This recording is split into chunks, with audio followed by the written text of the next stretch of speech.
હાલો મિત્રો, હું છું ભેડા હરેશ અને આજે આપણે જવાનું છે લાપસીમાં. જે દીપકભાઈ સરવૈયાના છોકરાના ઘર છે અયાવજ માતાજી ખોડિયારમાં. તો હું અયાવજ જઈશ અને માતાજીને તમને દર્શન કરાવીશ. વિડીયો સારો લાગે તો લાઈક અને સબસ્ક્રાઈબ કરવી. જ્યારે સિંધના સુબાને રા નવગણે હરાવ્યો ત્યારે રા નવગણાએ કહેતો ગયો હતો માતાજીને કે જો વિજય પ્રાપ્ત કરીને આવીશ તો હું અહીંયા ઓરડો બનાવીશ તમારો.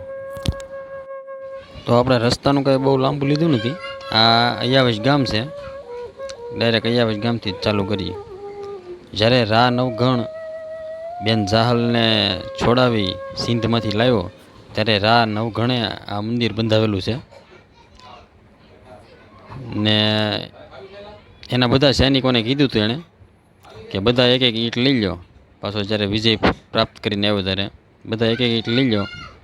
અને તેના શાળાએ એક ઈંટ નહોતી લીધી એટલે એની 60ની જગ્યા બાકી રહી ગઈ દિવાલ સણવામાં, માતાજીનો ઓરડો સણવામાં. તો એનું માથું કાપીને રા નવગણે દિવાલમાં લગાડી દીધું હતું. તો આપણે એના પણ તમને દર્શન કરાવશું. ને આ છે આંબાવાડી ને આ સામું બતાય તે છે અયાવજ મંદિર.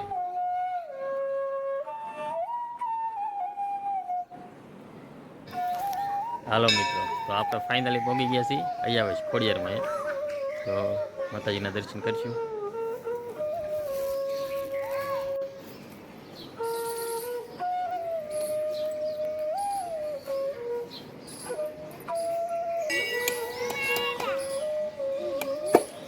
તો અગરબત્તીને શ્રીફળ આપણે લાવ્યા છીએ.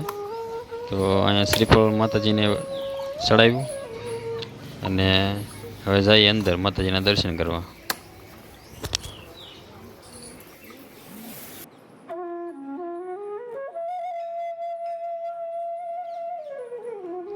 આ આખા લીમડામાં એક ડાળ મીઠી છે. જે મંદિરની બાજુ ગઈ છે ને, આ ડાળ મીઠી છે. તમે લીમડો તોડીને ખાઓ તો એ મીઠો લાગે. ને હવે આપણે મંદિરની અંદર જઈ અને માતાજીના દર્શન કરશું.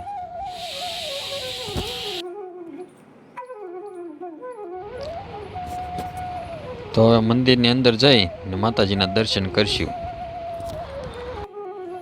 તો પહેલાં પઠ્ઠાપીર બાપા આવે, તો પહેલાં પઠ્ઠાપીરના દર્શન કરશું. આ છે પઠ્ઠાપીર. જય પઠ્ઠાપીર. ને હવે આપણે આગળ જાઉં. ખોડિયાર મને બધા હિસકે હિસકાવે છે તો આપણે પણ હિસકે હિસકાવશું. જય ખોડિયારમાં. ને અહીંયા પાસે સાતે બેનું પણ બિરાજે છે. ખોડિયારમાં જે 7 બેનું હતા તે 7 બેનું છે આ. અને હવે આપણે મેન મૂર્તિ તરફ જઈએ. આ ત્યાંના મહંત છે.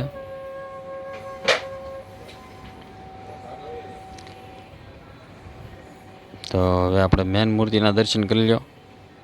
જય માં ખોડિયાર.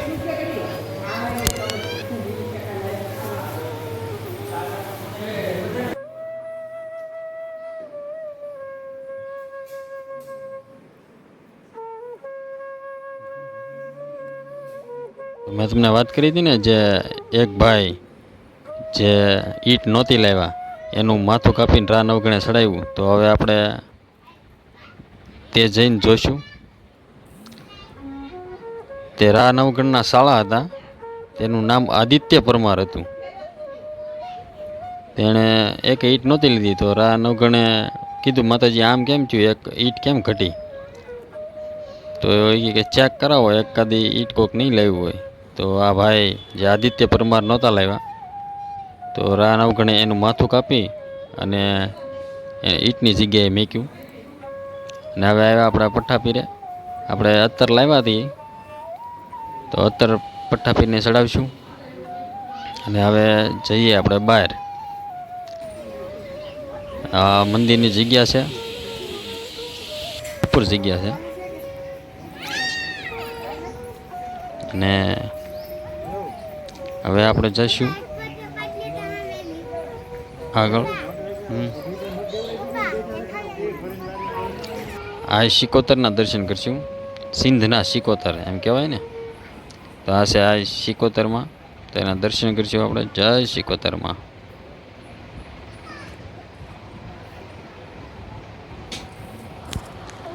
અને હવે આગળ જઈને આશ્રમમાં આ ચા ઘર છે. અહીંયા બધા ચા અને એવું આશ્રમ તરફથી આવે. ને સામું જે છે તે ભોજનનું છે. ને આ છે અમારા દિલીપભાઈ, જેના છોકરાના ઘરમાં આપણે આવ્યા. ને આ છે જગ્યા. મંદિર બહુ સુપર છે. રાનાવગણે બહુ સુપર મંદિર બનાવેલું છે. ને પાસે ડેમ છે. તે ડેમમાં ઓલું ગીત આવે ને, ચકલી રે બની આઈમાં આવતી હતી. પહેલા ઘોડે ચબચબિયા અને બીજા ઘોડે ધૂળની, બીજા પગે ધૂળની ડમરી ઉડાડતી એમ. તો આ ડેમમાંથી રાનવગઢને જવું નહોતું, પાણી બહુ હતું. તો રાનવગઢને પહેલાં ઘોડો નાખ્યો એને, તો આગલા પગે સબસબિયા અને બીજા પગે ધૂળની ડમરી ઉડાડતી એમ. આ તરબૂચ ને હાકર ટેટી અને એવું અત્યારે બધું થાય. પાણી સુકાઈ જાય એટલે, નગર પાણી શેઠ સુધી હોય. અને આ છે ઝાળિયાનો ડુંગરો, હસ્તગીરી ઝાળિયા કહેવાય ને તે.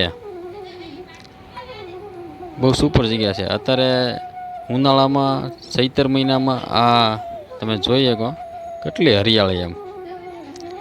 અહીંયા તમે બેઠા જ રહો, તમને મજા જ આવ્યા કરે એમ. ચોમાસામાં બેઠા હોય એવું લાગે. બહુ સુપર છે. આ ચોમાસામાં તો ડેમ સેટ અહીંયા સુધી આવે. આ જે દિવાલ છે ને તમે જોઈ શકો ત્યાં સુધી હોય. ને અહીંયા લાપસી કરવાનું છે, તો હવે આપણે ત્યાં જઈશું. ને આ છે અમારા અર્જુનભાઈ, કે પાણી પીવું છે તો પેલા પાણી પી એવી. અહીંયા પાણી પીધું. અને હવે મેં કીધું એમ લાપસી જે કરવા આવ્યા છીએ ત્યાં જઈ અને હું તમને જગ્યા બતાવું લાપસીની. તો આ જગ્યા ઉપર જે કાંઈ માનતાઓ ને એવું આવે એ લોકો લાપસી કરે. આ અમારા લાપસી કરવા હાંધા અમારા ભાઈઓ આવ્યા છે, તે અહીંયા લાપસી કરે છે. તો મિત્રો, આ વિડીયો મારો સારો લાગ્યો હોય તો મને સબસ્ક્રાઈબ અને લાઈક કરો. જય માં ખોડિયાર.